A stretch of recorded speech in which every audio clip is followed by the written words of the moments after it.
प्रिय बंधुगण आपण मानकु सादर शुभेच्छा और अभिनंदन।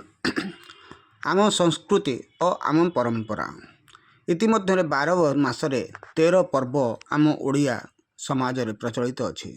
तन्मध्यरु अनेक पर्वपर्वाणी आम संस्कृति और ऐतिह्य को नहीं आधारित। निकटरे बोईत बंदाण हो जाइछि। इतिमध्य यह आम पूर्वजंकर एक ऐतिह्य और स्मृति।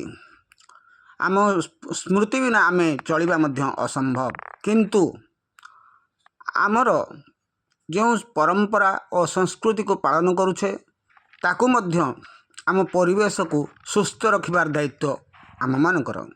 कारण जल बिना जीवन व्यर्थ। समस्त प्राणी जगत पाई जल एकांत आवश्यक।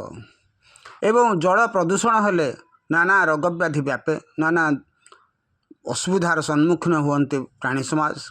तेणु आमर प्रत्येक व्रतधारी प्रत्येक स्तर रे समस्त को अनुरोध आमर परिवेश किभली भाबे आमे सुरक्षित रखिपर। कारण आम पोखरी तुठ आम नदी घाट रे जदि आमे एभली भाबरे प्रदूषण करिबा ताहा परवर्ती परिस्थिति रे आम समाज पाई अनेक असुविधा सृष्टि करिवो। एवं एथि निमित्त आम प्रशासन आमर परिवेशविद मध्य ध्यान देबार समय आछि। कारण सारा ओडिशा रे प्रत्येक पुरपल्ली रे पल्ली ठारू आरंभ करी राजधानी पर्यंत, ग्राम ठारू सहर पर्यंत सबुठी चले अनेक पर्वपर्वाणी। विभिन्न स्थानर पर्वपर्वाणी अनुजाई पूजा अनुजाई मूर्ति विसर्जन नहीं नाना कटकणा कराइछि। किंतु आमर जो बोईत बंदाण जाइछि, एही बोईत बंदाण रे केते प्रदूषण होइछि आमे चिंता करिबा आवश्यक।